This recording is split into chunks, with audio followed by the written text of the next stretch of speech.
Introduction. Decades ago, the author's parents visited New York City and stayed at the Mercer Hotel, a fashionable establishment known for its celebrity clientele. The author's father, a man of specific and grounded interest, gardening, mathematics, and the Bible, was entirely oblivious to the glitz of pop culture. When the author arrived to collect them for dinner, his father mentioned a delightful conversation he had spent the afternoon enjoying with a man in the lobby. They had discussed gardening. When asked the man's name, the father confessed he didn't know, noting only that people constantly interrupted them to take photographs and ask for autographs. The identity of the celebrity remains a mystery, but the interaction highlights a profound truth. Sometimes, the most satisfying encounters between strangers are those where the stranger remains unknown. 1. In the heat of July 2015, a young woman named Sandra Bland drove from Chicago to Texas. She was starting a new chapter of her life, having secured a job at Prairie View A&M University, her alma mater. She was 28 years old, an African-American woman with a commanding presence and a voice she shared with the world through a video series she called Sandy Speaks. In these videos, she often addressed her kings and queens, speaking of God's grace, her own flaws, and the resilience required to navigate the world. She was optimistic, ecstatic about her new employment, and planning to pursue a master's degree. On the afternoon of July 10th, as she drove near the university campus, a state trooper named Brian Insinia signaled her to pull over. Insinia was 30 years old and white. The reason for the stop was a failure to signal a lane change. The interaction began politely enough. Insinia asked questions. Bland answered them, but the atmosphere shifted irrevocably when Bland lit a cigarette. Insinia asked her to put it out. Bland, asserting her rights within the confines of her own vehicle, refused, questioning why she needed to extinguish her cigarette in her own car. The officer's demeanor hardened. He ordered her out of the vehicle. What followed was a rapid, escalating struggle for control, captured in grainy detail by the dashboard camera. Bland refused to exit, insisting she had no obligation to do so. Insinia's commands grew louder and more aggressive. He threatened to remove her forcibly. When Bland questioned his legal authority, pointing out that she was being apprehended merely for a traffic violation, Insinia drew his stun gun and pointed it at her, shouting, "I will light you up!" Bland stepped out of the car, shaken and defiant, continuing to question the proportionality of his actions, all for a failure to signal. She was arrested and taken to a jail cell. 3 days later, she was found dead, having taken her own life. 2. The death of Sandra Bland occurred during a turbulent, strange interlude in American history. Beginning in the summer of 2014, with the death of Michael Brown in Ferguson, Missouri, the country was gripped by a series of high-profile incidents involving police violence against African Americans. Names like Freddie Gray in Baltimore, Philando Castile in Minneapolis, and Eric Garner in New York became synonymous with a growing crisis. Civil unrest followed, and the Black Lives Matter movement rose to prominence. Sandra Bland herself had spoken out about these injustices in her videos, expressing the terrifying reality that one could surrender to the police and still be killed. The public debate that swirled around these tragedies was polarized and often unsatisfying. One camp viewed the events from a high altitude, seeing them as symptoms of systemic racism. The other camp zoomed in with a microscope, scrutinizing the specific actions of individual officers and victims, looking for justification or condemnation in the minutiae. Both perspectives held truth. Prejudice and incompetence are indeed real forces, but neither offered a way forward. Diagnosing a police officer as bad or biased explains the catastrophe, but does not prevent the next one. As the news cycle moved on, the deaths continued, but the outrage often faded into resignation. The intent of this book is to refuse that resignation, to stop and dissect the encounter on that Texas roadside, and to understand the mechanics of how we talk to strangers. 3. For most of human history, conflict was a local affair. In the 16th century, Europeans fought endless wars, but they fought their neighbors, people who, despite their animosity, shared a general worldview, similar technologies, and often the same religion. The stranger was rarely a total mystery, but this changed dramatically with the era of exploration. When the Spanish conquistador Hernán Cortés arrived in Mexico in 1519 and marched upon the Aztec capital of Tenochtitlan, he encountered a civilization entirely alien to him. The Aztecs, led by Montezuma II, were equally baffled by the Spaniards, with their strange beasts, horses, and unknown weaponry. The meeting between Cortés and Montezuma is a defining moment in the history of stranger interactions. They attempted to communicate, but the barriers were immense. Cortés spoke Spanish. He required a translator to speak Mayan and another to translate Mayan into Nahuatl, the Aztec language. In this game of telephone, nuance was obliterated when Montezuma addressed Cortés with the elaborate self-deprecating humility required by Aztec royal protocol, essentially saying, "My house is yours," as a rhetorical flourish of power. The Spanish interpreted it literally as a surrender. The result of this catastrophic mistranslation was the destruction of a civilization and the death of millions. We no longer live in the world of localized neighborly conflict. We live in the world of Cortés and Montezuma. We are constantly thrown into interactions with people whose background, motives, and assumptions are opaque to us. We rely on strategies to translate these strangers, to read their intentions and their character. Yet, as the tragedies of the modern era demonstrate, we are often terrible at it. This book is an investigation into why we fail at this act of translation. It will explore the stories of spies who fooled the CIA, judges who misread defendants, and innocent people convicted of crimes they did not commit. It will examine the suicide of a poet and the deception of a financier. And finally, it will return to a lonely road in Texas to ask why a simple conversation between a police officer and a civilian went so terribly wrong. Chapter 2. On the night of August 28, 1938, the British Prime Minister, Neville Chamberlain, gathered his inner circle at 10 Downing Street. He had been in power for just over a year, a practical man with a background in business and domestic policy, now thrust into a foreign policy nightmare. Adolf Hitler was threatening to invade the Sudetenland in Czechoslovakia. Such an invasion would almost certainly trigger a world war, a catastrophe Chamberlain was desperate to prevent. Hitler was an enigma. Reclusive, opaque, his true intentions hidden behind bellicose speeches. Chamberlain, a man of action and unconventional thinking, proposed a daring solution he called Plan Z. He would fly to Germany and meet Hitler face to face. 1. It is a strange fact of the pre-war years that almost none of the world's leaders had actually met Adolf Hitler. Franklin Roosevelt never met him. Joseph Stalin never met him. Winston Churchill came close once in Munich in 1932, but Hitler stood him up. The only Englishmen who had spent time with the Führer were Nazi-sympathizing aristocrats who treated him as a social curiosity. Chamberlain, however, was not interested in a social call. He believed in the power of personal interaction. He wanted to take the measure of the man, to look him in the eye, and determine if he could be reasoned with. When Chamberlain arrived in Germany on September 15th, the atmosphere was electric. He was greeted by cheering crowds and treated to lunch in Hitler's private dining car. At Hitler's mountain retreat, the two men met. Chamberlain's initial impression was underwhelming. He wrote to his sister that Hitler looked entirely undistinguished, a man you would pass in a crowd without noticing, the house painter he was. But as they talked, Chamberlain began to form a different opinion. Hitler was intense, declaring his readiness for world war, yet he also seemed rational and determined. When Hitler assured Chamberlain that he only wanted the Sudetenland and had no further ambitions, Chamberlain scrutinized him. He looked for signs of deceit and found none. He decided to believe him. He wrote home that despite the ruthlessness in Hitler's face, he had found a man who could be relied upon when he had given his word. Chamberlain returned to London feeling triumphant.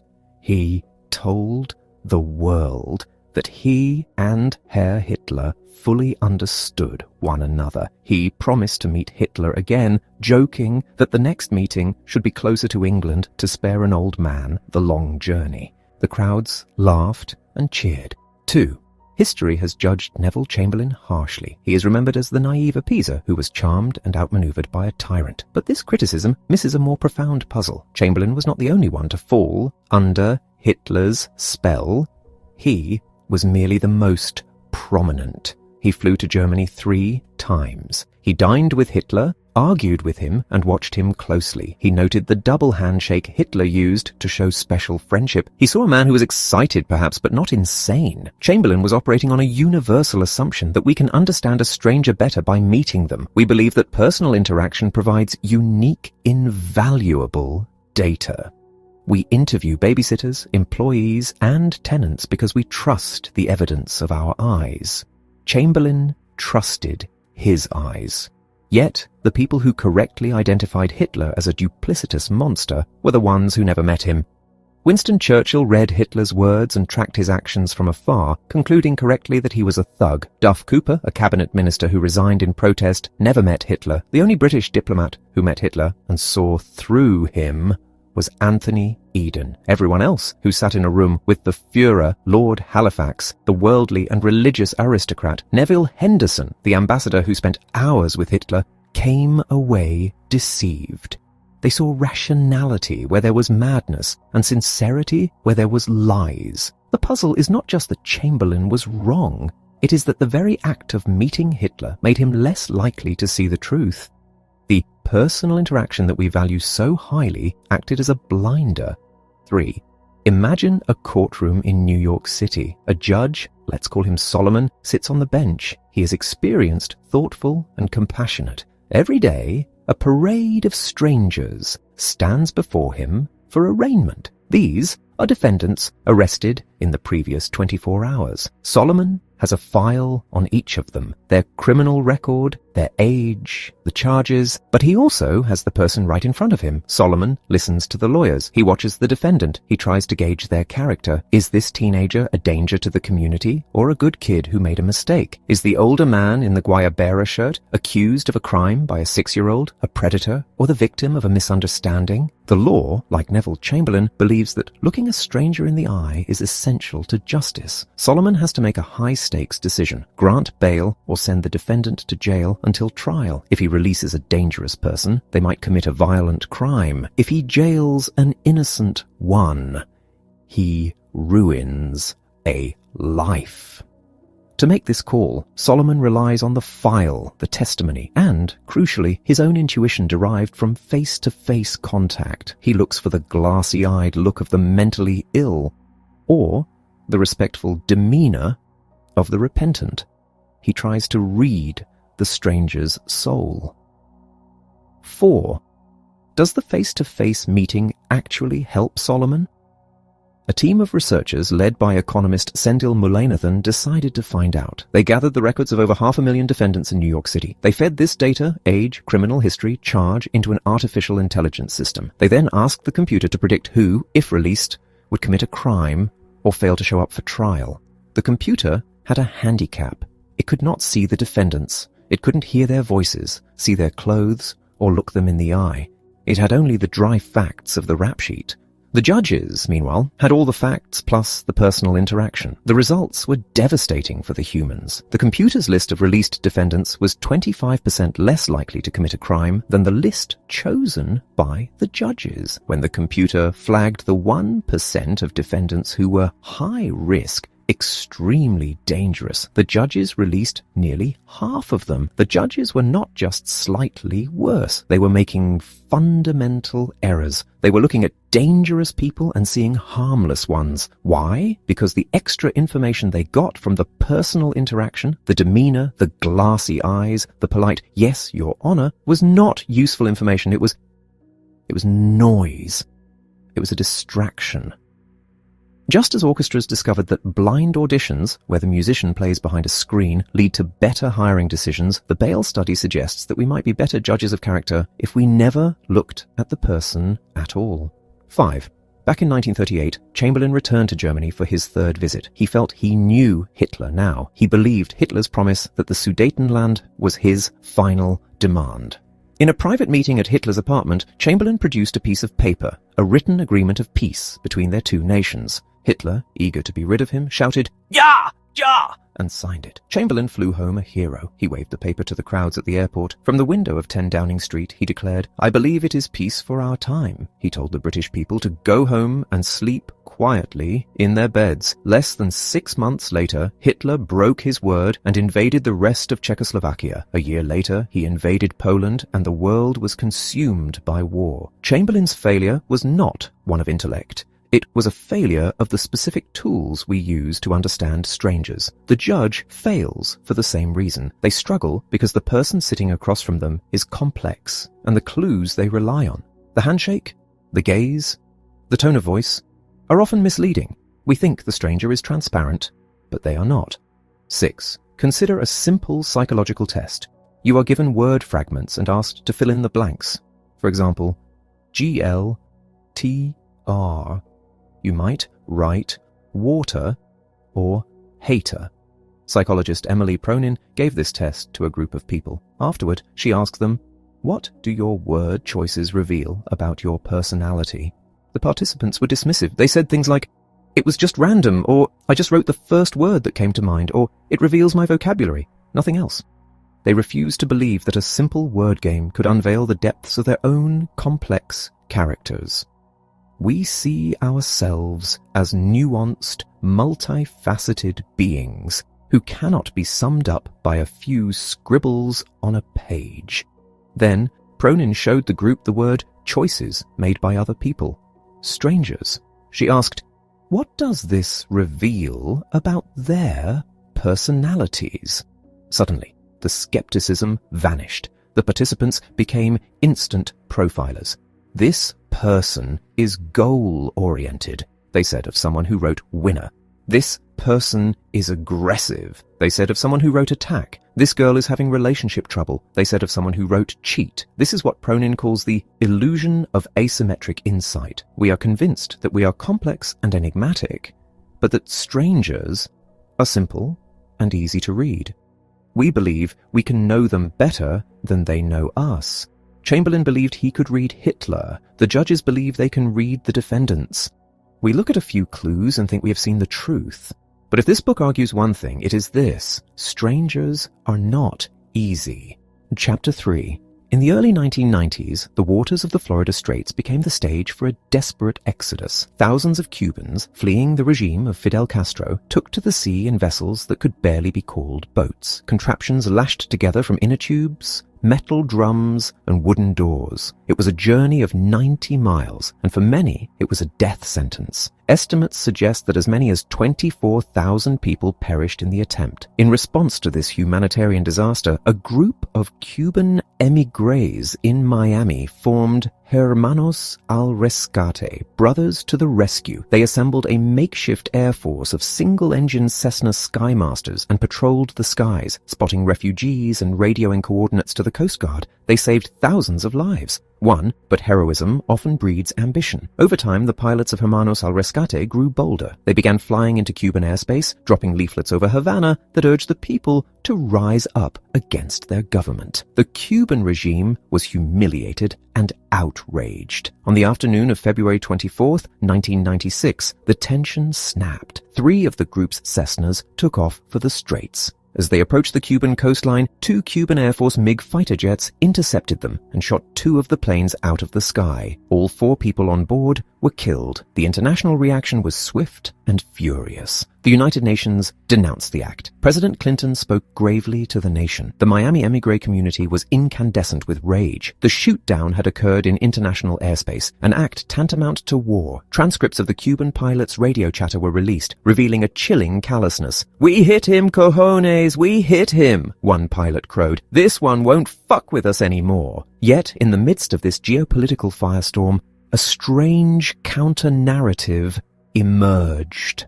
The day after the attack, a retired U.S. Rear Admiral named Eugene Carroll appeared on CNN. Carroll was a heavyweight, a former director of U.S. military operations in Europe. He told a story that shifted the ground beneath the public's feet. He had just returned from a trip to Cuba, he said, where he had met with the highest levels of the Cuban military. They had explicitly warned him about the Hermanos overflights. "What would happen if we shot one of these down?" they had asked him. "We can, you know."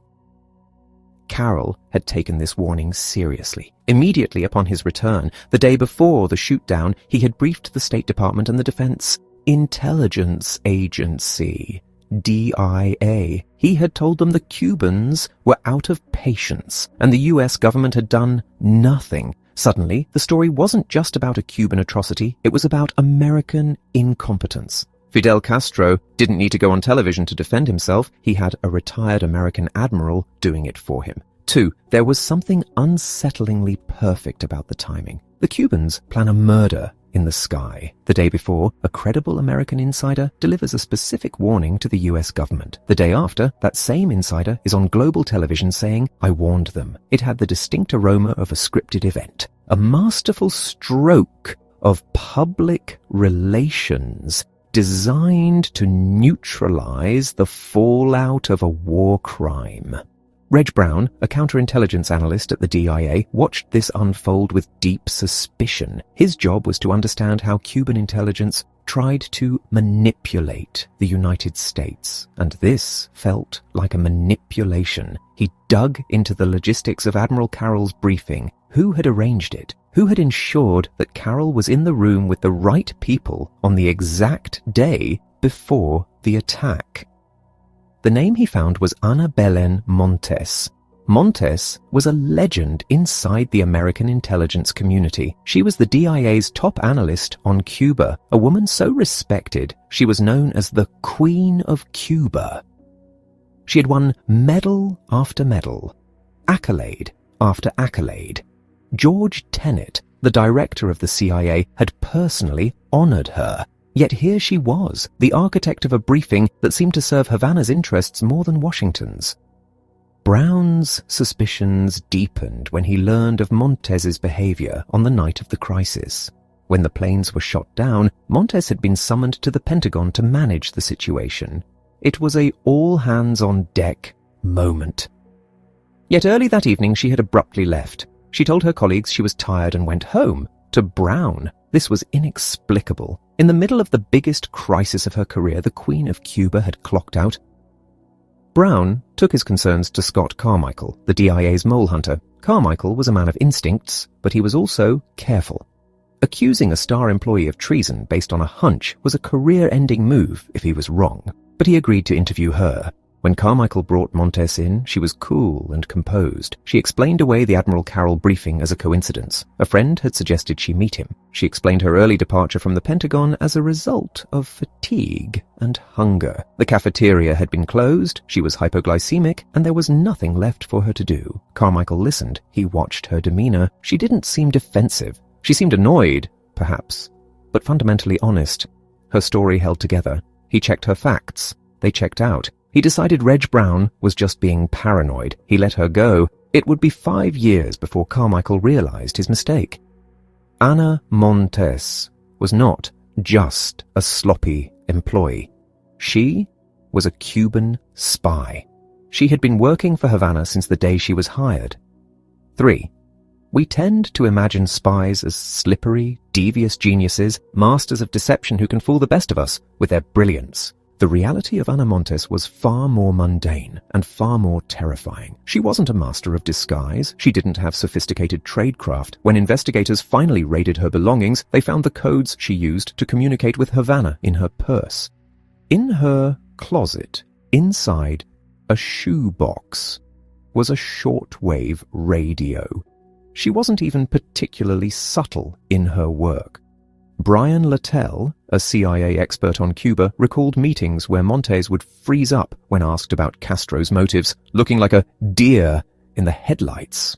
On one occasion, she applied for a prestigious CIA fellowship and asked to spend her sabbatical in Cuba, a request so brazen for a US intelligence officer that it should have set off sirens. She likely met with Castro himself during that trip. Yet, no one stopped her. Her colleagues described her as queenly, arrogant, and focused. They saw her behavior as eccentricities of a brilliant analyst, not the stress of a double life. She sat in a cubicle with a quote from Shakespeare's Henry V taped to the wall. "The king hath note of all that they intend, by interception which they dream not of." It was a confession hiding in plain sight. The Queen of Cuba was intercepting all that the US intended by means her colleagues could not dream of. The problem wasn't that she was too clever. The problem was that the people around her were unable to see what was right in front of their eyes. 4. Why are we so bad at detecting lies? The psychologist Tim Levine has spent his career trying to answer this question. He designed an experiment that is elegant in its simplicity. He brings students into a room to take a trivia test for a cash prize. The questions are difficult. Midway through, the instructor gets called away, leaving the answer key on the desk. A partner in the room, actually an actor working for Levine, urges the student to cheat. About 30% do. After the test, Levine interviews the students. He asks them, point blank, "Did you cheat?" He videotapes their responses. Then he shows these tapes to other people. Judges, police officers, CIA agents, students, and asks them to identify who is lying. The results are consistent and depressing. Human beings are terrible at this. On average, we spot the liars only 54% of the time. Barely better than a coin flip. This holds true regardless of profession or experience. We are not naturally suspicious. We are naturally trusting. Levine calls this the truth default theory. Our operating assumption in any interaction is that the person we are talking to is telling the truth. We don't analyze every sentence for deceit. That would be exhausting and socially paralyzing. We only stop believing when the evidence becomes overwhelming, when we have a trigger that snaps us out of our default mode. Consider the famous Milgram experiment, where participants were told to administer electric shocks to a man in another room. The man screamed, begged for mercy, and eventually fell silent. The participants were distressed, but most continued to deliver the shocks because a man in a lab coat told them to. What is often overlooked is that many participants doubted the reality of the situation. They saw the speaker in the corner. They noted the lack of actual pain on the victim's face when he came out later. But their doubts were not enough to overcome their default to truth. Belief is not the absence of doubt, it is the absence of enough doubt. 5. This brings us back to Scott Carmichael and Ana Montes. When Carmichael interviewed her, he had doubts. Her behavior was odd. At one point in the interview, when he pressed her on her movements after leaving the Pentagon, her demeanor shifted. She looked scared, like a child caught with a hand in the cookie jar. But Carmichael didn't jump to the conclusion that she was a spy. He defaulted to truth. He rationalized her behavior. Maybe she was having an affair. Maybe she was a lesbian meeting a lover. He invented a dozen innocent explanations for her guilt because the truth that the Queen of Cuba was a traitor was too statistically unlikely to process. Montes wasn't a brilliant actor. She was a terrible liar, but she was protected by the social contract that governs human interaction, the assumption of honesty. Carmichael needed a mountain of evidence to dislodge that assumption, and all he had were a few pebbles of suspicion, so he talked himself out of it. 6. Montes was finally caught, not because a brilliant interrogator saw through her lies, but because of a bureaucratic fluke years later. A colleague at the DIA attended a meeting with the National Security Agency, NSA, and learned that the NSA had decrypted fragments of Cuban communications. They knew there was a spy in Washington, someone who had visited Guantanamo Bay during a specific 2-week window in 1996. This detail was the trigger. It was a hard fact that could not be explained away. Carmichael and his team ran a search of travel records for that specific period. The computer spat out a list of names. As Carmichael scanned the list, his heart stopped. There, staring back at him, was the name Ana B. Montes. The game was over, Carmichael recalled. I literally backed up. I was on wheels. I literally backed up all the way to the end of my cubicle. It wasn't intuition. It wasn't reading body language. It was the undeniable collision of a fact that made the default to truth impossible to maintain. Until that moment, Ana Montes was safe, shielded by the very nature of how we talk to strangers.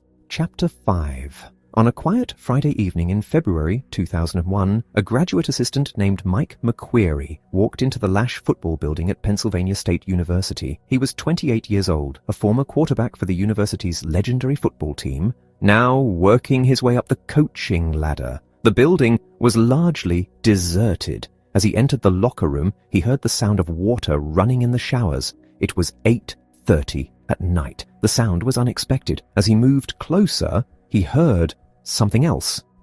A distinct, rhythmic, slapping noise. It wasn't the sound of applause. It was the sound of flesh striking flesh. McQuarrie turned the corner and looked into the shower area. What he saw would eventually tear one of America's most beloved institutions apart. Standing in the shower was Jerry Sandusky, the university's former defensive coordinator and a local hero. With him was a young boy, perhaps 10 or 12 years old. Both were naked.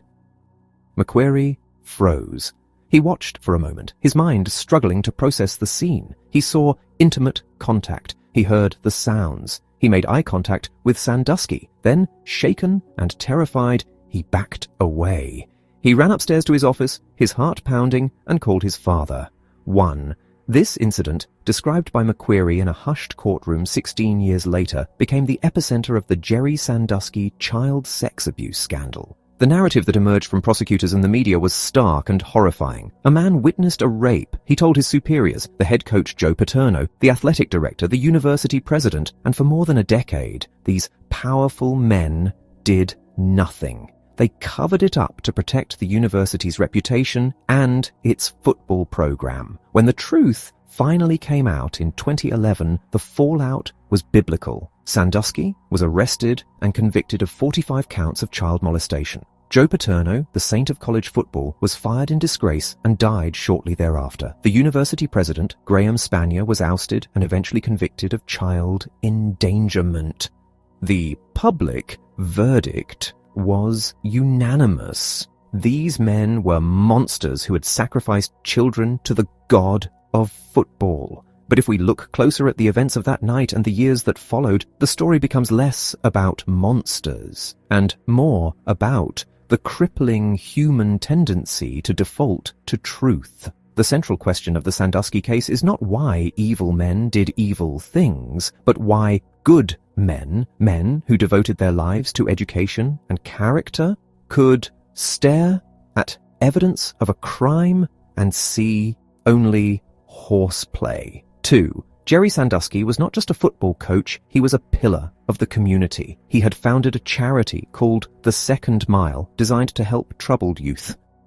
He was a father figure to thousands of boys, a man who opened his home to foster children and organized massive games of kickball in his backyard. His autobiography was filled with stories of his own playfulness, water balloon fights, pranks, and a lifelong love of pretending. To the people of State College, Pennsylvania, he was a benevolent, goofy uncle. There had been warning signs before Mike McQuarrie walked into that locker room. In 1998, a mother complained that Sandusky had showered with her son and hugged him inappropriately. Police investigated. A psychiatrist examined the boy. The conclusion? It was a gray area. Sandusky admitted to the shower but swore it was innocent. The boy himself said he was the luckiest boy in the world to be hanging out with the famous coach. The investigation was closed. 10 years later, in 2008, another boy, Aaron Fisher, came forward. He told his mother that Sandusky made him uncomfortable. A therapist spent months gently prodding Fisher, who eventually alleged sexual contact. But Fisher's story shifted repeatedly. Timelines changed. Details blurred. A grand jury heard his testimony and found him not credible. They declined to indict. In both instances, the people responsible for judging Sandusky, police, social workers, jurors, were faced with a choice. On one side was a disturbing allegation, on the other was the weight of Sandusky's reputation and his emphatic denials. They defaulted to truth. They assumed that the benevolent charity worker was who he appeared to be, and that the confusing, contradictory evidence against him must be a misunderstanding. 3. When Mike McQuarrie ran out of the locker room that night in 2001, he didn't call the police. He called his father. His father called a family friend, a medical doctor named Jonathan Dranov. Later that night, McQuarrie sat in his living room and told Dranov what he had seen. But what exactly did he see? In his initial telling, McQuarrie was vague. He spoke of sexual sounds and intimate behavior, but when pressed for specifics, he faltered. He didn't describe an explicit act of rape to Dranov. Dranov, a doctor with a legal duty to report abuse, left the meeting and did not call the authorities. Why? Because McQuarrie's story, filtered through his own shock and confusion, didn't sound definitive enough to trigger a mandatory report. It sounded like something bad, but perhaps not criminal. McQueary waited weeks before reporting the incident to university officials. Why the delay? If he had witnessed a brutal crime, wouldn't he scream it from the rooftops? The delay suggests that McQueary himself was wrestling with doubt. He was trying to reconcile the horrific image in the shower with the man he had known for years. He was trapped in the gap between suspicion and certainty. When he finally spoke to Joe Paterno, and then to the university administrators Tim Curley and Gary Schultz, he used words that allowed for interpretation. He described the scene as disturbing, but he didn't say rape. Curley and Schultz, hearing this second-hand account about a colleague they had known for decades, did what human beings are hardwired to do. They reached for the most plausible, least damaging explanation. They decided it was horseplay. Jerry was just being Jerry. He was goofing around. It was inappropriate, sure. Showering with a kid is weird, but it wasn't criminal. It wasn't molestation. They talked themselves out of the truth because the truth was too terrible to accept without irrefutable proof. 4. To understand the blindness of the Penn State officials, we must look at a case where the evidence was far less ambiguous. The crimes of Dr. Larry Nassar. Nassar was the team doctor for USA Gymnastics. For decades, he abused hundreds of young girls under the guise of medical treatment. He didn't do this in secret dungeons.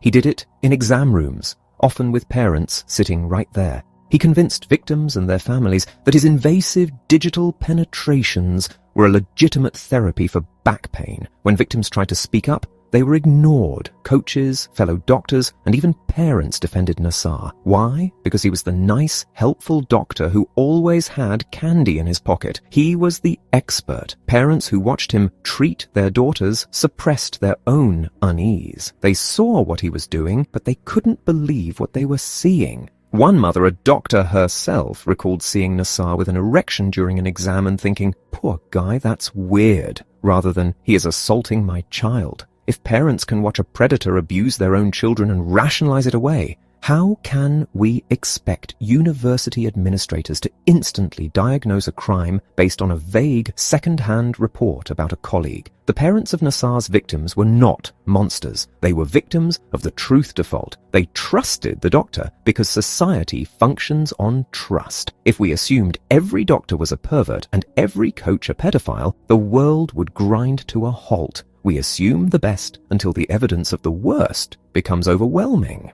5. The most confounding aspect of the Sandusky case involves the boy in the shower himself. Years after the scandal broke, investigators identified the boy McQueary had seen. His name was Alan Myers. Surely, Myers would be the key to locking Sandusky away. But when police interviewed him, Myers denied everything. He insisted nothing sexual had happened. He said they were just slapping towels and having fun. He called Sandusky a father figure. He had even invited Sandusky to his wedding years later. Then, weeks later, Myers flipped. He hired a lawyer and claimed he was a victim of savage abuse, but his story was inconsistent, and prosecutors deemed him so unreliable that they didn't even call him to testify at Sandusky's trial. This is the reality of sexual abuse cases. They are rarely clear-cut. Victims are often confused, ashamed, or in denial. They maintain relationships with their abusers. They bring their own children to visit them. They defend them. This ambiguity creates a smoke screen that makes it incredibly difficult for outsiders to see the truth. Sandusky's wife, Dottie, testified that one of her husband's most vocal accusers had come over for dinner years after the alleged abuse, bringing his girlfriend and baby. They ate Kentucky Fried Chicken. It was a pleasant evening. How does an outsider reconcile that scene with the allegations of a monster? The answer is that human behavior is complex and often contradictory. But our judgment relies on simple, consistent narratives. When the narrative is messy, we default to the status quo. We default to innocence. 6. In 2011, when the charges were filed, Graham Spanier was fired as president of Penn State. He gathered his staff for a final, tearful meeting. He told them that he had always operated with integrity. He told them that Tim Curley and Gary Schultz were good men who were being unfairly targeted. He promised that if any of them were ever falsely accused, he would stand by them, just as he stood by his lieutenants. Spanier was not a villain twirling his moustache. He was a man who believed in his friends. When Curley and Schultz told him the shower incident was horseplay, he believed them. He asked follow-up questions. "Are you sure that's all it was?" And when they said yes, he accepted it. He didn't launch a private investigation. He didn't call the police. He trusted the people he knew. We want our leaders to be vigilant. We want them to be Harry Markopolos, armed and suspicious, ready to spot the fraud from a mile away. But we also want leaders who are loyal, who trust their staff, who build communities based on faith in one another. We can't have it both ways. Graham Spanier was punished not for malice, but for failing to be the one thing human beings are not naturally designed to be: a suspension of belief.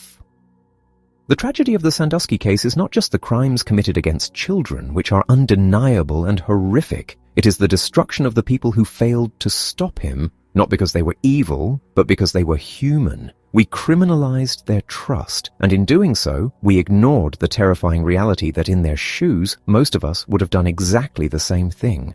Chapter 6. In the 5th season of the television show Friends, there is an episode titled The One with the Girl Who Hits Joey. By this point in the series, the character dynamics have become a tangled web of secrets. Ross has just gone through a disastrous marriage.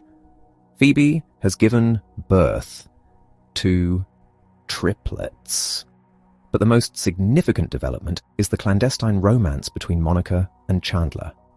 This is a dangerous secret. Monica is Ross's sister, and Chandler is Ross's best friend. Neither has the courage to tell him. 1. The truth comes out in a scene of chaotic hilarity. Ross is in his apartment, looking out the window at the apartment across the way. He spots his sister and his best friend in a passionate embrace. He is thunderstruck. He rushes over, pounding on the door, but the chain is on. He sticks his face into the narrow gap, shouting at Chandler to get away from his sister. Inside, panic ensues. Chandler tries to flee out the window. Monica holds him back, insisting she can handle her brother. She opens the door. Ross charges in, chasing Chandler around the kitchen table, screaming in betrayal. "I thought you were my best friend. This is my sister." My best friend and my sister. Then the mood shifts. Chandler confesses his love. Monica takes Ross's hand and admits she loves Chandler too. Ross stops. He looks at them. The anger drains away, replaced by a radiant smile. He hugs them both.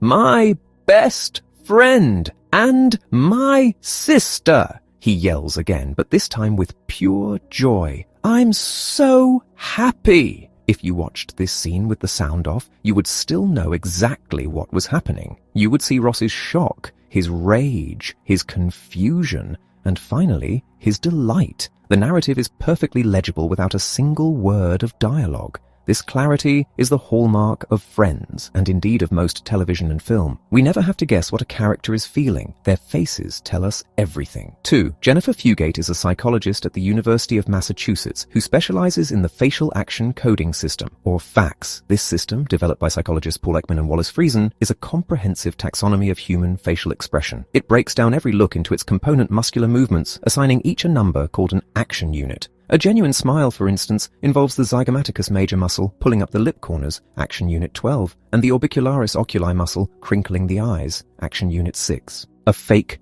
Pan-Am smile uses only the lips, leaving the eyes dead. When Fugate analyzed the Friends scene using FACS, the results were precise. When Ross looks through the door, his face displays a combination of action unit 10, upper lip raiser, 16, lower lip depressor, 25, lips parted, and 26, jaw drop. In the FACS manual, this specific combination signifies anger and disgust. Moreover, Ross performs these movements at maximum intensity, level E on a scale of A to E. Later, when Ross realizes the couple is in love, his face shifts. He displays action units 1 and 12, raising the inner eyebrows and pulling up the lip corners. It is a mix of sadness and happiness. He is mourning the loss of his sister to another man, while simultaneously celebrating her joy. The actors in Friends are masters of transparency. They ensure that every internal emotion is perfectly broadcast on their external features. This alignment between how a person feels on the inside and how they appear on the outside is what we call transparency. It is the second crucial tool we use to make sense of strangers. We believe that we can look at someone and read their heart. 3. This belief has a prestigious lineage. In 1872, Charles Darwin published The Expression of the Emotions in Man and Animals. Darwin argued that facial expressions are a product of evolution, a universal language useful for the survival of the species. If a prehistoric man felt fear, it was vital that his face communicated that fear instantly to his tribe. Therefore, the face became a billboard for the emotions. We rely on this assumption of transparency in our most serious institutions. Recall the bail hearings in New York. The law does not allow a judge to decide a defendant's fate over the phone or by email. The judge must see the accused. In Michigan, a judge once dismissed a lawsuit because the plaintiff, a Muslim woman wearing a niqab, refused to unveil her face. The judge insisted that he could not determine her truthfulness without seeing her demeanor. We believe that a glassy-eyed look indicates mental illness, that a bowed head signifies remorse, and that averting one's gaze is a sign of deception. We believe that if we watch closely enough, the truth will be written on the stranger's face. But this brings us back to a troubling paradox. If seeing a stranger is so helpful, why did the computer program, which saw nothing, do a better job of predicting crime than the judges who looked the defendants in the eye? 4. In 2013, 2 researchers, Sergio Girillo and Carlos Crivelli, traveled to the Trobriand Islands, a remote archipelago in the Solomon Sea. The Trobrianders live in isolation, farming yams and fishing, their culture largely untouched by modern influence. Girillo and Crivelli went there to stress test Darwin's theory of universal emotions. They brought with them a set of photographs showing standard Western facial expressions: happiness, sadness, anger, fear, and disgust. They showed these photos to Trobriand school children and asked them to identify the emotions. If Darwin was right, the Trobriand children should have recognized the scowling face as anger and the wide-eyed face as fear. But they didn't. They looked at the smiling face and correctly identified it as happy. But for the other faces, their answers were a muddle. They couldn't distinguish between the sad face and the angry face. Most strikingly, when they looked at the fear face, eyes wide, mouth open, the classic expression of a person screaming in terror, they didn't see fear. They saw aggression. To a Trobriander, a gasping face meant, "I am about to attack you." If you showed the friend scene to a Trobriander, they would be hopelessly confused. They would look at Ross screaming at Chandler and think Ross was terrified, not angry. The universal language of emotion is a myth. 5. But surely, within our own culture, transparency holds true. We know what surprise looks like. The jaw drops, the eyebrows shoot up, the eyes widen. It is the Joey face from Friends, the reaction Joey Tribbiani gives when he learns a shocking secret. 2 German psychologists, Achim Schutzwohl and Rainer Reisenstein, decided to test this. They set up an experiment where participants were led down a narrow corridor into a room where they took a test. When the participants finished and walked back out, they expected to see the same corridor. Instead, the researchers had secretly moved the walls. The participants stepped out into a bright green room with a red chair in which sat their best friend staring at them. It was a shock, straight out of a horror movie. The participants were terrified and stunned. They rated their surprise at an 8 or 9 out of 10, but the researchers had a camera pointed at their faces. Did they make the Joey face? Hardly anyone did. Only 5% of the participants showed the classic combination of wide eyes, raised brows, and dropped jaw. Most people just looked blank, or they frowned, or they smiled nervously. The participants felt surprised, but they didn't look surprised. Transparency is an illusion. We have learned to mimic these expressions from watching actors on television, but in real life, our faces are often mask-like, idiosyncratic, or misleading. The author's father once confronted a knife-wielding intruder who was threatening his wife. He didn't scream or widen his eyes in terror. He stood naked and dripping wet from the shower, pointed a finger, and calmly ordered the man to leave. He was terrified inside, but outside, he looked like a statue. If you didn't know him, you might have thought he was a psychopath. 6. This explains the failure of the judges in the bail study. The judge looks at the defendant and looks for the remorse face, the downcast eyes, the slumped shoulders. He looks for the mental illness face. He thinks he is reading a billboard, but he is reading a novel in a language he doesn't speak. In one tragic case, a judge released a young man named Patrick Walker on low bail. Walker had put a gun to his girlfriend's head, but the gun had jammed. In court, the judge saw a polite, well-dressed young man who showed remorse. Walker didn't look like a killer. He looked like a nice kid who had made a mistake. The judge trusted the evidence of his eyes. 4 months later, Walker shot his girlfriend to death. The computer beat the judge because the computer was blind. It couldn't see the remorse on Walker's face, so it wasn't fooled by it. It looked only at the facts. He had put a gun to a woman's head. That is a high-risk behavior. We want to believe that the truth is visible. We want to believe that with enough experience, we can read the hearts of strangers. But the Trobriand Islanders and the German surprise experiment tell us that this is a dangerous fallacy. We are not transparent, and when we assume that we are, we invite disaster. Chapter 7. On the night of November 1st, 2007, in the medieval Italian hill town of Perugia, a British exchange student named Meredith Kircher was brutally murdered. The identity of her killer was, evidentiary speaking, not a complex puzzle. A drifter named Rudy Goid had left his DNA all over the crime scene. He had a criminal history. He admitted to being in the house. He fled the country immediately after the body was discovered. By all standard forensic measures, the case was solved. 1.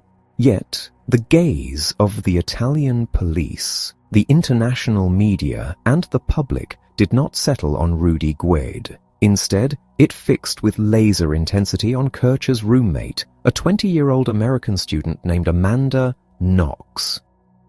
Knox and her Italian boyfriend, Rafael Solecito, had called the police after finding blood in the bathroom and Kircher's locked bedroom door. Within hours, they were the primary suspects. The narrative constructed by the authorities was lurid and cinematic, a drug-fueled sex game gone wrong, a femme fatale manipulating men into violence, a remorseless killer hiding behind the face of an angel. The tabloids dubbed her Foxy Knoxy. They reported that she had visited a lingerie shop the day after the murder to buy red underwear. They scrutinized her every move, her every glance, finding in them the cold calculations of a sociopath. It took 8 years and a final definitive ruling by the Italian Supreme Court to clear Knox's name. In hindsight, the case against her is baffling. There was no physical evidence linking her to the crime. The motive was non-existent. The sex game theory was a fantasy. So why did it happen? Why did a prosecutor, a police force, and a global audience look at an innocent college student and see a monster? The answer lies in the seduction of transparency. We believe that the way a person acts on the outside is a reliable guide to how they feel on the inside. We assume that grief looks like weeping, that innocence looks like outrage, and that guilt looks like nervousness. Amanda Knox was the victim of a specific,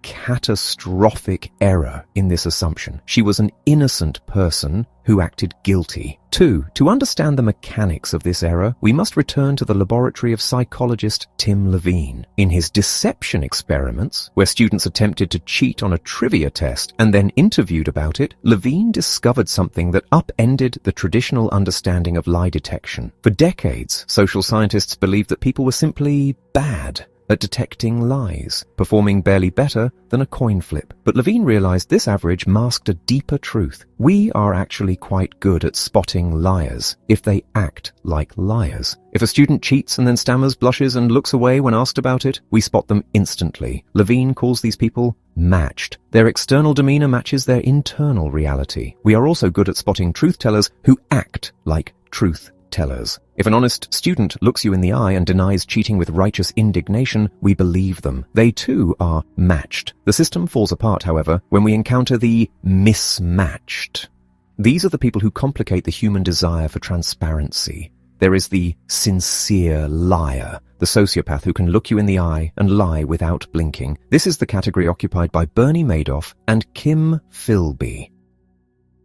They are guilty, but they act innocent.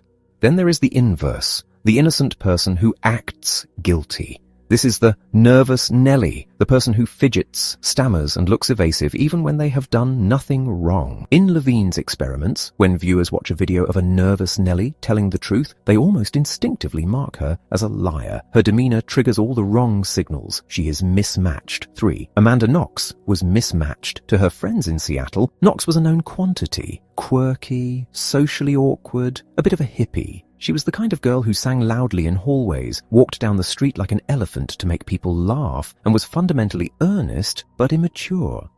Her nickname, Foxy Noxie was not a sexual moniker bestowed by lovers, but a childhood soccer nickname regarding her skills on the field.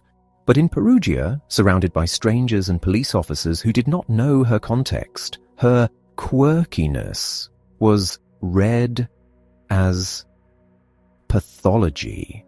Consider her behavior in the days following the murder.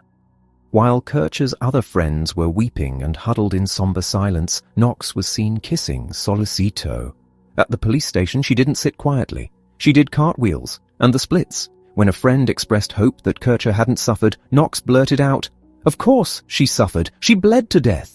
To the police, this was not the behavior of a grieving roommate. It was the behavior of a cold-blooded killer. Why was she buying underwear? Because her house was a crime scene and she had no clean clothes. Why was she doing yoga in the police station? Because she was exhausted, stiff, and lacked the social-emotional intelligence to realize how it looked. Why was she kissing her boyfriend? Because she was a frightened 20-year-old seeking comfort. Knox failed the transparency test. Her internal state, shock, fear, confusion, did not manifest in the expected external signs of grief and solemnity. She was an oddball. In a circle of friends, an oddball is accepted. In a murder investigation, an oddball is a suspect. 4. The danger of the mismatched stranger is not just that they confuse ordinary people, it is that they confuse experts even more. When Tim Levine showed his videos of mismatched subjects to experienced law enforcement interrogators, people with decades of experience catching criminals, their performance was abysmal. They correctly identified the innocent but nervous subjects only about 20% of the time. Why? Because police officers and interrogators are trained to look for specific cues. They are taught that liars fidget, that liars look away, that liars behave inappropriately. They have codified the illusion of transparency into a methodology. When a matched criminal fits the profile, the system works perfectly. But when a mismatched innocent person enters the interrogation room, the expert's training becomes a trap. The prosecutor in the Knox case, Giuliano Mignini, was convinced of her guilt. Not because of DNA or witnesses, but because of her behavior. He found her completely inexplicable and totally irrational. He saw a girl who didn't cry when she was supposed to, who swiveled her hips and said, "Ta-ta!" when putting on shoe covers at the crime scene. To him, these were not the awkward tics of a socially anxious young woman. They were glimpses into a dark soul. The tragedy of the Amanda Knox case is that the very tools we use to make sense of strangers, looking at their eyes, judging their reactions, reading their vibes, are the very things that led the investigation astray.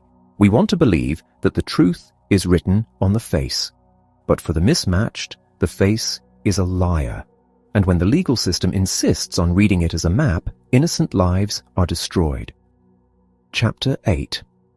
On a cool night in January 2015, 2 graduate students from Sweden were cycling across the campus of Stanford University. They were on their way to a party, moving through the dark, quiet spaces of the university grounds. As they approached the Kappa Alpha fraternity house, they noticed 2 figures on the ground near a dumpster. Initially, they slowed down, not wanting to intrude on what appeared to be a private, intimate moment between a young man and a young woman. But as they drew closer, the scene shifted from intimate to disturbing. The man was moving rhythmically. The woman was motionless. One of the students called out, asking if everything was all right. The man on top stopped, looked up, and then scrambled to his feet. When the student shouted, "What the fuck are you doing? She's unconscious!" the man ran. The cyclists dropped their bikes and gave chase, tackling the fleeing man and holding him until police arrived. The man was Brock Turner, a 19-year-old freshman and star swimmer. The woman, who would come to be known to the world only as Emily Doe, lay unconscious on a bed of pine needles, her dress disheveled, her body violated. 1. The trial of Brock Turner became a flashpoint in the national conversation regarding sexual assault, privilege, and campus culture. But beneath the headlines lay a terrifying mechanics of human interaction that went horribly wrong. To understand that night, one must first look at the state of the participants. Earlier that evening, Emily Doe had gathered with friends. They engaged in pre-gaming, a ritual of rapid, heavy alcohol consumption designed to accelerate intoxication before arriving at a social event. Doe drank 4 shots of whiskey, a glass of champagne, and then, at the party, gulped down vodka from a red Solo cup. By her own admission, she reached a state of mind that was vacant and empty-minded. Brock Turner was also drinking. He had consumed beer and Fireball whiskey before even arriving at the fraternity. By the time their paths crossed on the dance floor, both were in the grip of a powerful intoxicant. Turner claimed they danced, kissed, and mutually agreed to go outside. He described a consensual encounter. Emily Doe remembered nothing. She woke up in a hospital with pine needles in her hair and no memory of how they got there. The central tragedy of this case, and thousands like it, is the collision of 2 strangers trying to read each other's intentions through a fog that makes reading anything impossible. We rely on the assumption of transparency, the belief that a person's demeanor reflects their internal state. But in the chaos of a fraternity party fueled by extreme intoxication, transparency is not just an illusion. It is a dangerous trap. To understand why alcohol transforms social interaction so lethally, we must discard the common belief that alcohol is a drug of disinhibition. The traditional view is that liquor strips away our civilized veneer and reveals our true primal selves. But anthropological evidence suggests something far more complex. In the 1950s, anthropologist Dwight Heath studied the Kamba people of Bolivia. The Kamba were a reserved, solitary people who worked long hours in isolation, but on weekends they gathered for elaborate drinking rituals involving 180 proof rum, laboratory-grade alcohol. They would drink until they passed out, wake up, and drink again. Yet, despite consuming quantities of alcohol that would seemingly trigger chaos, there was no violence, no sexual aggression, and no verbal abuse. The drinking circle was a place of quiet, formalized friendship. Similarly, the Mix Indians of Mexico engaged in drunken fistfights that followed a strict, peaceful script, ending in embraces rather than bloodshed. If alcohol was simply a disinhibitor that unleashed the beast within, the Kamba and the Mix should have been tearing each other apart. Instead, they were peaceful. This leads to the theory of alcohol myopia. Alcohol does not reveal our true selves. It restricts our mental field of vision. It creates a state of short-sightedness where immediate surface-level cues become disproportionately important, while complex, long-term consequences fade into the background. When we are sober, our behavior is governed by a balance of immediate desires and future implications. We don't tell the offensive joke because we fear the social awkwardness that will follow. We don't act on every sexual impulse because we consider the moral and legal ramifications. Alcohol removes the future from the equation. It leaves us trapped in the now. For the Kamba, the now was a warm circle of friends, so they became affectionate. For a young man in a hypersexualized fraternity party, the now is the grinding music and the physical proximity of a woman. The myopia of intoxication erases the complex social cues that signal stop or no, leaving only the immediate driving impulse of the moment. 3. There is a second, darker physiological reality at play in cases like Turner's, the blackout. We tend to think of passing out as the ultimate stage of drunkenness, but before the body shuts down, the brain can enter a state where the hippocampus, the region responsible for forming new memories, simply turns off. This usually happens when blood alcohol levels rise rapidly, reaching around 0.15 or higher. In a blackout, a person is not unconscious. They can walk, talk, drive a car, or carry on a conversation, but they are a cipher. They are recording nothing. In a famous study, researchers showed intoxicated subjects a frying pan containing dead mice. 30 minutes later, the subjects had no memory of it. The horror of the Detour left no trace. Emily Doe was blacked out. Her blood alcohol level was 3 times the legal limit. She was functioning. She walked out of the party, but she was not there in any meaningful psychological sense. She was an automaton. This creates a catastrophic asymmetry. Brock Turner, drunk and myopic, was projecting consent onto a woman who was incapable of forming a memory, let alone a complex decision. He interpreted her lack of resistance as agreement. He relied on the friends fallacy, the idea that he could look at her and know what she was thinking. But you cannot read the mind of someone who has lost the ability to think. He saw a willing partner where there was only a void. 4. When the police interviewed Turner, he claimed the encounter was consensual. He described details that likely never happened, filling in the blanks of his own hazy memory with a script of seduction that justified his actions. But when the two Swedish students confronted him, the reality of his actions pierced through his myopia. The now shifted from sexual gratification to the immediate threat of capture, and he ran.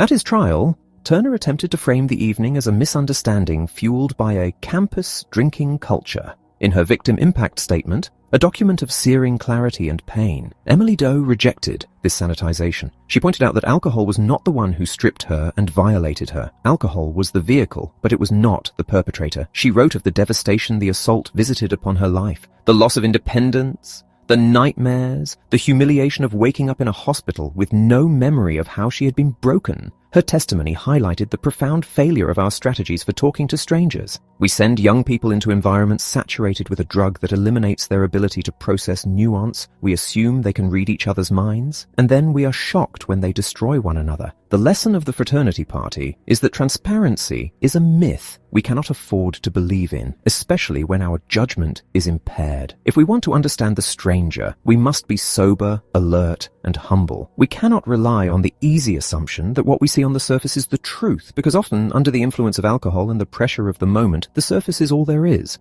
Chapter 9. In the aftermath of the attacks on September 11, 2001, the United States found itself in a confrontation with a stranger of a wholly different order. This was not a diplomat like Hitler, nor a misunderstood student like Amanda Knox. This was Khalid Sheikh Mohammed, known in the intelligence community simply as KSM. He was the mastermind of the Plains operation, a man of immense intelligence, terrifying resolve, and a declared enemy of the West. When he was finally captured in a raid in Rawalpindi, Pakistan in March 2003, he was whisked away to a secret CIA black site in Poland. The men and women tasked with interrogating him faced a dilemma that makes the problems of Neville Chamberlain or a bail judge seem trivial. They were not just trying to understand his character, they were trying to extract the contents of his mind before the next catastrophe occurred. They believed KSM held the codes to a nuclear weapon or the coordinates of a second wave of attacks.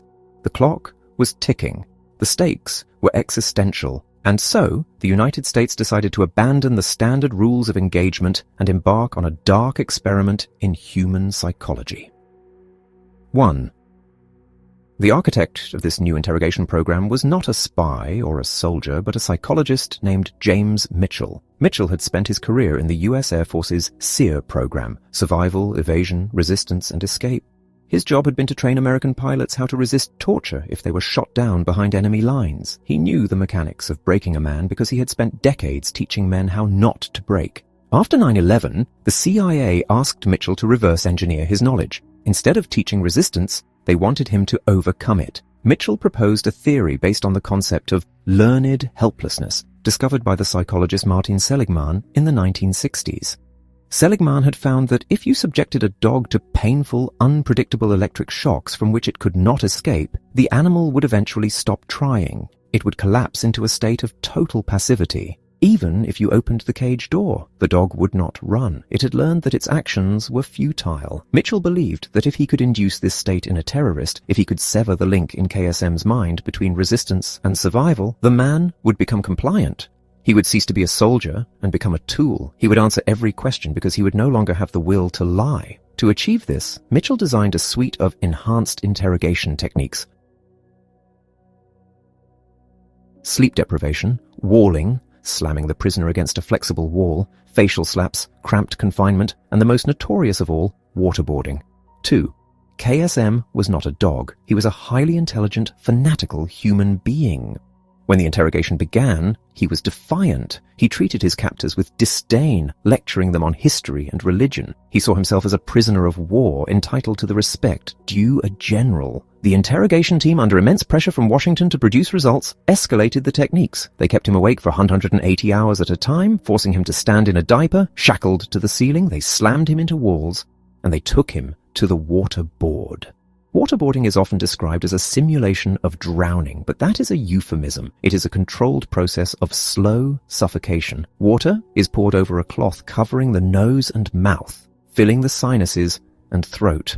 the body's panic reflex kicks in instantly. It is a primal, terrifying experience that bypasses the rational mind. KSM was waterboarded 183 times. During these sessions, the dynamic in the room was not a conversation.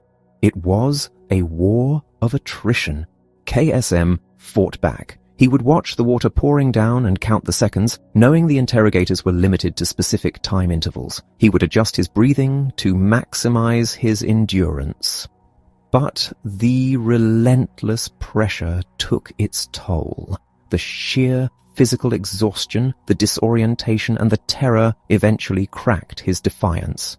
He entered the state Mitchell had predicted. He became compliant. 3. But here lies the tragic flaw in the theory of learned helplessness when applied to intelligence gathering. A dog that has given up simply lies down. It does nothing, but an interrogator does not want a prisoner who does nothing. They want a prisoner who talks. When KSM broke, he began to speak. He spoke in torrents. He gave the CIA names, dates, plots, and targets. He became a fountain of information. The interrogators were jubilant. They believed they had unlocked the master key to Al-Qaeda. However, the truth default that plagues us in ordinary life, the tendency to believe what strangers tell us, operates differently in the torture chamber. In normal life, we assume truth until proven otherwise. In the interrogation room, the assumption is the opposite. We assume the stranger is lying, withholding, or deceiving. The torture continues until the interrogator is satisfied. But what satisfies an interrogator? Confirmation of what they already suspect.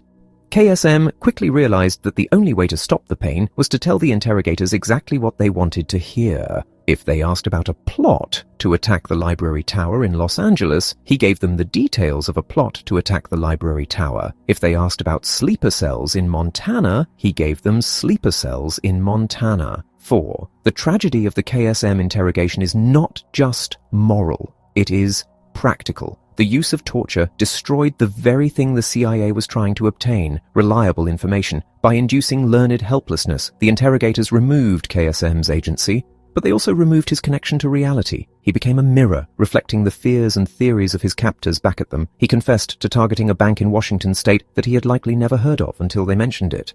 He sent CIA teams on wild goose chases across the globe, hunting for terrorists who didn't exist and plots that were pure fabrication. In one instance, KSM described a plan to recruit African-American Muslims in the United States. It sounded plausible to the CIA, but it was a lie, a story concocted to buy time and relief. When later asked why he lied, KSM was candid. He said he would have told them he was a Martian if it meant the water would stop. The enhanced techniques did not act as a truth serum. They acted as a noise generator. They produced a vast haystack of data, a mix of fact and fiction so entangled that it was impossible to separate them. To verify KSM's claims, the CIA had to spend thousands of man-hours chasing leads, many of which turned out to be phantoms. 5. The lesson of KSM is the final, grim inversion of the book's central theme. Throughout our lives, we fail with strangers because we default to truth. We trust the spy, the con artist, and the smiling murderer because our evolution has hardwired us to believe. But when we decide that the stakes are too high, when we face the ticking time bomb, we swing to the other extreme. We decide that we cannot afford to trust. We decide to force the truth out through pain and domination. We strip the stranger of their defenses, and in doing so, we render the stranger completely unintelligible. Torture does not reveal the truth. It obliterates the distinction between truth and falsehood. It creates a closed loop where the interrogator hears only his own voice coming from the prisoner's mouth. KSM was the ultimate stranger, a man of different culture, language, and ideology. By torturing him, we did not bridge that gap. We widened it. We ensured that he would remain a mystery, hiding his true secrets behind a wall of compliant fabrications. We thought we were solving the puzzle. In reality, we were just scrambling the pieces so badly that they could never be put back together. The silence of the dog in the cage is not the same as the confession of a man. One is a biological reaction. The other is a complex social act. You can force a man to speak, but you cannot force him to be transparent. Chapter 10. In the autumn of 1962, the poet Sylvia Plath moved to London. She was seeking a new beginning. Her marriage to the poet Ted Hughes had collapsed, leaving her alone with 2 young children. She found a flat in a townhouse in Primrose Hill, a place that delighted her because it had once been the home of William Butler Yeats. She wrote to her mother that she was so happy she could hardly speak. She worked furiously in the early hours of the morning, producing poems that would later be recognized as masterpieces.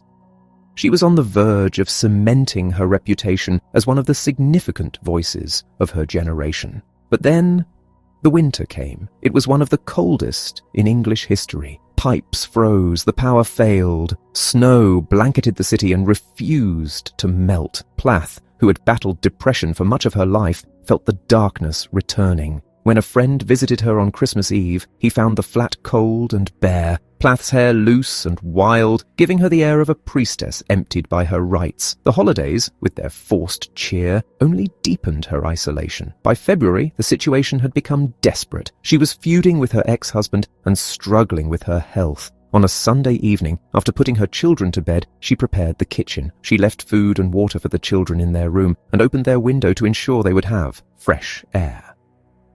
She taped the kitchen door shut to seal it. Then she turned on the gas taps of the stove, placed her head inside the oven, and died. 1. The narrative of Sylvia Plath is well established. She is the archetype of the doomed genius. We see her suicide as the inevitable culmination of her art and her illness. Poets, after all, have a suicide rate far higher than that of other writers or artists. We read her poems, filled with imagery of death and resurrection, and we trace the trajectory of a woman marching inexorably toward her own destruction. But there is another way to look at that night in Primrose Hill, one that has less to do with the tortured soul of the artist, and more to do with the specific technological reality of 1963 London. To understand Plath's death, we must understand the gas coming out of her stove. In the first half of the 20th century, British homes were powered by town gas. It was manufactured from coal, and it contained a variety of compounds, the most significant of which was carbon monoxide. Town gas was a highly effective fuel, but it was also a deadly poison. It was odorless, colorless, and lethal. Because it was piped directly into the home, it provided a readily available, painless, and non-disfiguring method of suicide. By the early 1960s, nearly half of all suicides in Britain were committed using domestic gas. It was the leading method of self-destruction, far outpacing overdoses or hanging. It was simple. It required no special equipment, no physical strength, and no violence. 2. Then, shortly after Plath's death, the British gas industry underwent a massive transformation. Large reserves of natural gas were discovered in the North Sea. Natural gas is cleaner and more efficient than town gas, but crucially, it contains no carbon monoxide. It is non-lethal. Over the next decade, the entire country was converted. Town gas was phased out, natural gas was piped in. This industrial change inadvertently created a massive natural experiment in human behavior. What happens when you take away the most popular method of suicide? The common assumption is called displacement. This theory suggests that if a person is determined to kill themselves, blocking one method will not stop them. They will simply find another way. If you can't use the oven, you will jump off a bridge or take pills. Under the theory of displacement, the suicide rate in Britain should have remained constant during the transition to natural gas. But that is not what happened. As town gas was phased out, the suicide rate in Britain didn't stay flat. It plummeted. It dropped like a stone. By the time the transition was complete in the 1970s, the overall suicide rate had fallen significantly. Thousands of people who might have died simply didn't. They didn't switch to pills. They didn't jump off bridges. They just went on living. 3. This phenomenon is called coupling. It is the idea that certain behaviors are linked to very specific contexts. We tend to think of suicide as an act driven entirely by internal forces, by depression, despair, or psychosis. We assume that the drive to die is robust and transferable. But the story of British Gas suggests that for many people, the urge to commit suicide is fragile and fleeting.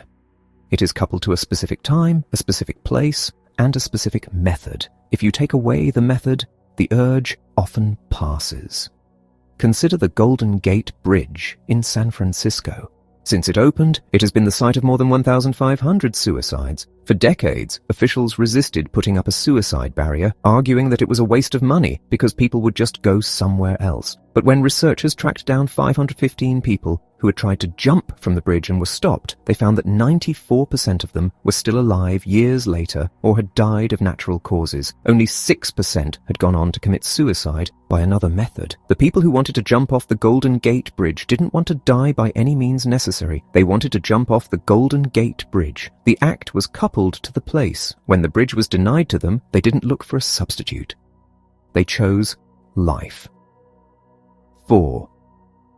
Sylvia Plath was not just a woman in the grip of a fatal depression. She was a woman in the grip of a fatal depression who happened to live in a house with a lethal gas oven. In her autobiographical novel The Bell Jar, Plath's protagonist considers various ways to kill herself. She thinks about using a gun, but dismisses it as too violent and masculine. "I'd blow my brains out. It was just like a man to do it with a gun."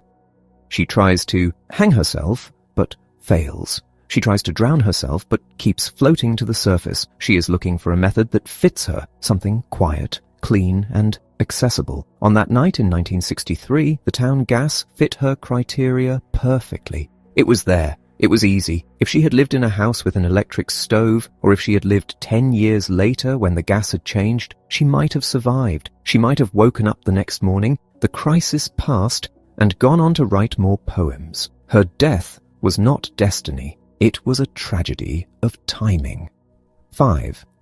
The poet Anne Sexton was Plath's contemporary and friend. They met in Boston in the late 1950s and would drink martinis at the Ritz, trading war stories about their suicide attempts. Sexton, like Plath, was obsessed with death. She carried pills in her purse, just in case. She wrote about her desire to die with a burned-up intensity. Years after Plath's death, in 1974, Sexton finally succeeded in taking her own life. She famously said she wanted to die like a sleeping beauty, without the violence of a gun. She went into her garage, closed the door, turned on the engine of her old Mercury Cougar, and died of carbon monoxide poisoning. But here, again, is the hand of coupling. Sexton died in 1974. The very next year, 1975, the United States mandated catalytic converters for all new cars. These devices scrub carbon monoxide from the exhaust. Today, it is extremely difficult to commit suicide by car exhaust because the fumes are no longer lethal enough to kill quickly. Sexton, like Plath, was unlucky. She was coupled to a method that was about to disappear. If her crisis had come a few years later, the car in her garage would not have killed her. 6. We make a mistake when we look at the stranger and see only their internal character. We look at Plath and see doomed genius. We look at the criminal and see bad person. We ignore the context. The lesson of coupling is that the stranger is not a fixed entity. Their behavior is a reaction to their immediate environment. The suicidal person is not suicidal in every circumstance. They are suicidal in the presence of a specific, easy opportunity. The criminal is not a criminal everywhere. They are often a criminal only on a specific street corner at a specific time of night. When we fail to understand coupling, we make catastrophic errors. We fail to build barriers on bridges. We fail to change the gas. We assume that character is destiny, when often character is just a partnership with the world around us. And this blindness to context is the final piece of the puzzle we need to understand what happened to Sandra Bland. Chapter 11. A century ago, the philosophy of American law enforcement was revolutionized by a legendary figure named O.W. Wilson. He conceived the idea of preventive patrol. Wilson believed that if police cars were kept in constant, unpredictable motion through the streets of a city, they would create an illusion of omnipresence. A criminal contemplating a break-in or a robbery would pause, fearing that a squad car might be just around the corner. It was a theory of deterrence based on the psychology of the unknown. 1. By the early 1970s, however, this theory faced a crisis of confidence. In Kansas City, the police department was preparing to hire more officers, but a deep schism had formed within the ranks. One faction held to the gospel of Wilson, arguing that the roving patrol was the backbone of public safety. The other faction argued that riding around in cars was a meaningless ritual, that accomplished nothing. To settle the dispute, the city brought in a criminologist named George Kelling. Kelling proposed a radical experiment. He selected 15 beats in the southern part of the city, a 32-square-mile area encompassing a diverse mix of neighborhoods. He divided these beats into 3 groups. In the first group, the control policing would continue as normal. In the second, preventive patrol would be eliminated entirely. Officers would respond only when called. In the third, the density of patrol cars would be doubled or tripled. It was a daring move. In 1970, policing was viewed as an art, not a science subject to empirical testing. Many warned Kelling that the officers would sabotage the study, but the police chief, a former FBI man, shocked by how little the profession understood its own methods, gave the green light. For a full year, the experiment ran. Kelling meticulously tracked the data. When the results came in, they were shattering. There was no difference. Burglaries, robberies, auto thefts, vandalism, the rates were identical in the beats with no patrol cars and the beats swarming with them. Even more damning, the citizens didn't notice. People in the unpatrolled areas felt just as safe as those in the saturated zones. The cornerstone of modern policing, the theory of preventive patrol, turned out to be a hollow performance. The implications were devastating. The findings arrived just as violent crime in America was beginning a terrifying 2-decade ascent. Police chiefs, who had believed they possessed the tools to control the streets, were suddenly stripped of their confidence. If being there didn't stop crime, what would? Despair set in. Lee Brown, the police commissioner of New York City, later gave an interview that captured the mood of the era. He admitted that the police were essentially powerless against the rising tide of social dysfunction. You could never have enough to use traditional policing techniques to deter crime, he said. The Kansas City experiment had cast a long shadow, convincing a generation of law enforcement that they were fighting a losing battle. 2. 20 years later, in the early 1990s, the shadow over Kansas City had darkened into a nightmare. The homicide rate was 3 times the national average. Crack cocaine had ravaged the inner city. In 1990, President George H.W. Bush visited the city and gave a speech to local officers. He tried to be encouraging, but he was reduced to reciting a litany of horrors. A 4-year-old shot in a crack house, a mother selling her baby for drugs, a firebombing that wiped out 3 generations of a single family. In this atmosphere of crisis, Kansas City decided to try again. They hired another brilliant criminologist, Lawrence Sherman. It was time for the second Kansas City experiment. Sherman believed the problem was guns. The sheer volume of firepower on the streets was fueling the violence. His plan was to turn a specific area, Patrol District 144, into a laboratory. District 144 was a small rectangle of modest homes, less than a square mile in size, but it was a war zone.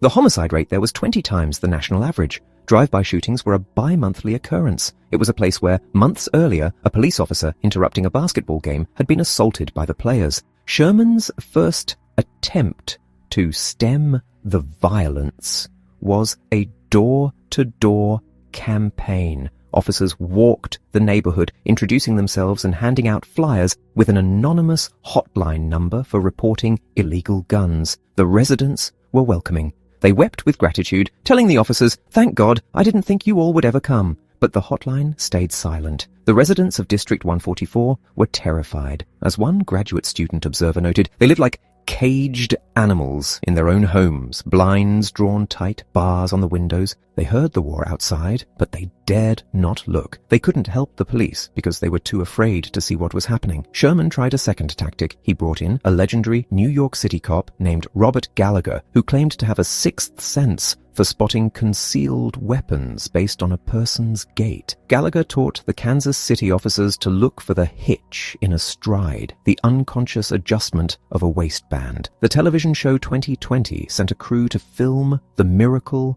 in action. They filmed nothing.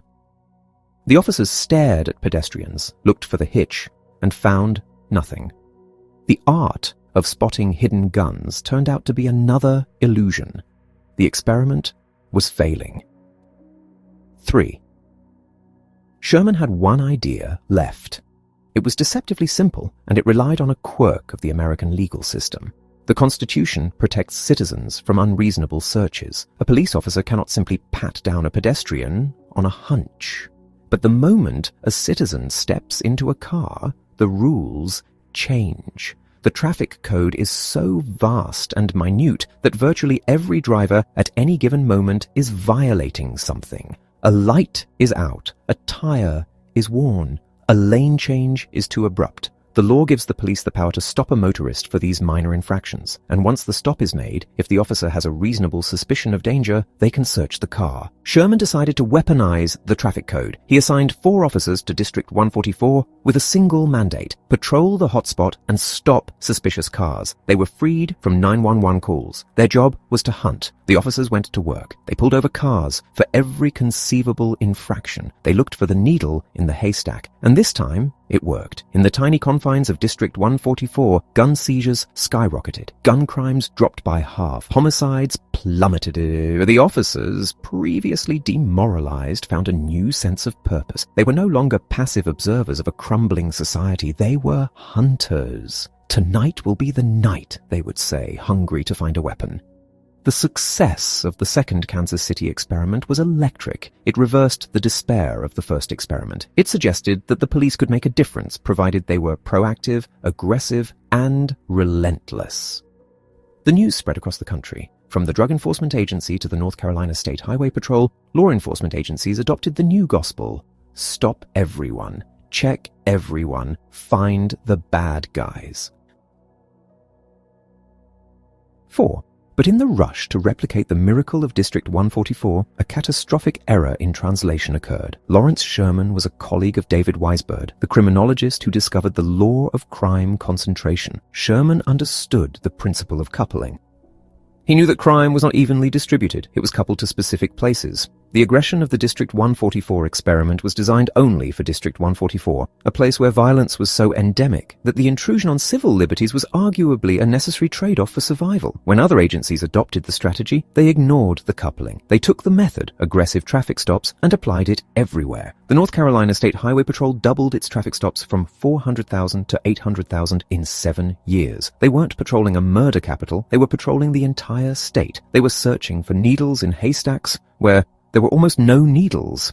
The math of this expansion is horrifying. To find a handful of guns and drugs, police departments began alienating and harassing hundreds of thousands of innocent citizens. They took a medicine designed for a patient in critical condition and prescribed it to the entire healthy population. Sherman and Weisbord tried to explain. They argued that aggressive policing should be confined to the tiny percentage of street corners where crime actually lives. But the nuance was lost. Police chiefs and politicians saw only the tool, not the context. They fell victim to the same blindness that afflicts our understanding of suicide and the Golden Gate Bridge. We struggle to accept that behavior is tied to place. And so, we arrive at the tragedy of modern policing. We have officers trained to act as if they are patrolling District 144, even when they are patrolling a quiet university town. We have officers trained to suppress their default to truth, to view every flicker of a turn signal as a prelude to a gunfight. We have created a system that sends armed agents of the state to conduct haystack searches on the side of the road, armed with a misunderstanding of the world they are navigating. This is the path that leads to Sandra Bland.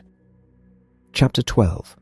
On the afternoon of July 10th, 2015, Brian Encinia was doing exactly what he had been trained to do. He was patrolling the streets of Prairie View, Texas, scanning the flow of traffic for the smallest infraction. He was not looking for bad drivers, he was looking for bad people. He was a disciple of the Kansas City experiment, a soldier in the modern war on crime, where the traffic stop is not a tool of road safety, but a dragnet for the criminal underworld. When he saw a silver Hyundai fail to signal a lane change, he spun his cruiser around. It was a trivial violation, the kind of mistake committed by millions of drivers every day, but for Encinia, it was the opening move in a strategic game.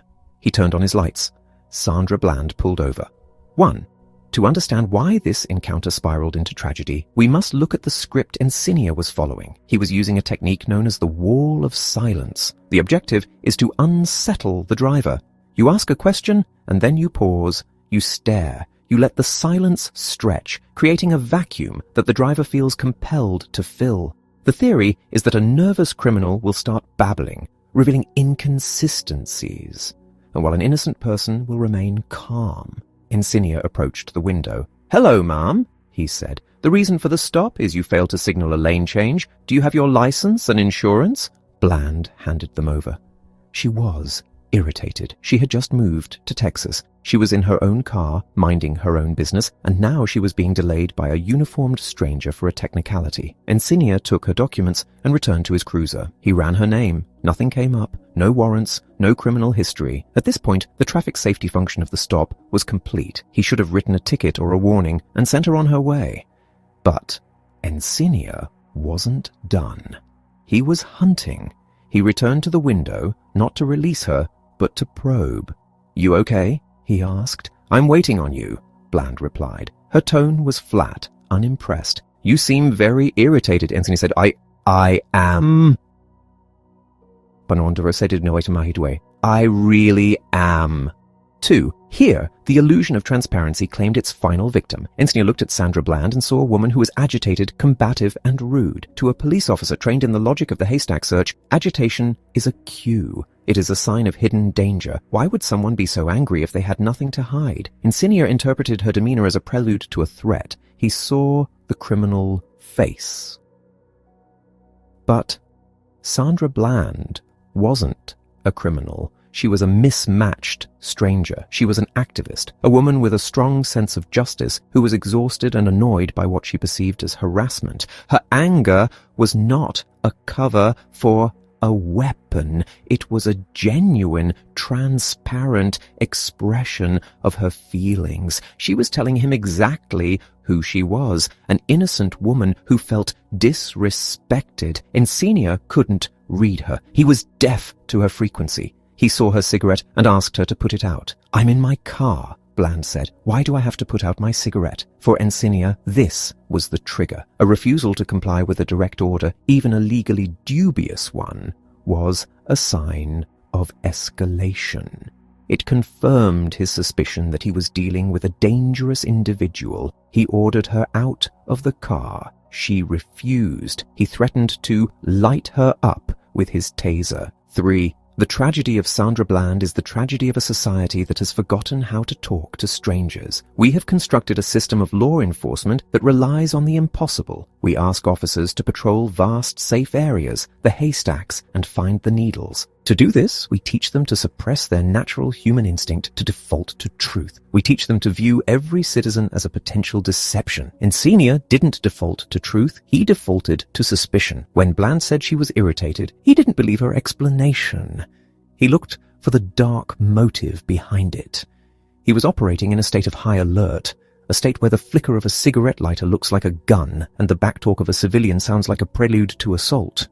But because he was patrolling a low-crime area, his suspicion was mathematically doomed to be wrong. He was applying the tactics of a war zone to a quiet university town. He was using a hammer to perform brain surgery. Bland, for her part, made the mistake of assuming that her innocence was visible. She believed that because she had done nothing wrong, she could speak her mind. She thought her anger would be read as righteous indignation. She didn't realize that, to the stranger in the uniform, she was a cipher, a set of behavioral cues that had been codified in a training manual as indicators of deception. 4. The encounter on the roadside was a collision of two people who were talking past each other. Encinia was speaking the language of command presence and investigative detention. He was trying to dominate the space to ensure his safety. Bland was speaking the language of civil rights and personal autonomy. She was trying to assert her dignity. Neither heard the other. Encinia heard resistance. Bland heard oppression. The escalation was rapid and irreversible. Bland was pulled from the car, handcuffed and thrown to the ground. She was arrested for assault on a public servant, a charge that existed only because the interaction had occurred. If Encinia had simply written the ticket, there would have been no assault, no arrest, and no death. 3 days later, in a jail cell in Waller County, Sandra Bland hanged herself. 5. The death of Sandra Bland is not a simple story of a racist cop and a black victim, though race is an undeniable current in the river of American history. It is a story about the catastrophic failure of the tools we use to understand one another. We are bad at detecting lies. We are bad at reading emotions. We are biased by context. We are prone to coupling behaviors to specific environments, and yet we have built a world that demands we be experts at all these things. We arm police officers and send them out to read the minds of strangers in the dark, and we are shocked when they fail. Encenia was not a monster. He was a product of a system that told him his job was to be suspicious. He was a man who lost his ability to see the human being in front of him because he was too busy looking for the criminal who wasn't there. Sandra Bland was not a threat. She was a woman who lost her life because her honesty was misread as danger. The lesson of her death is a plea for humility. We do not know the stranger. We cannot read their heart by looking at their face. We cannot judge their intent by the tone of their voice. The truth is often hidden, complex, and contradictory. When we talk to strangers, we are walking on fragile ground. We must tread carefully. We must accept the limits of our understanding. We must slow down, because when we assume we know what we do not, when we think we can see clearly in the dark, we end up on a roadside in Texas with a taser drawn, screaming at a woman who is just trying to smoke a cigarette in her own car, and the silence that follows is the sound of our failure.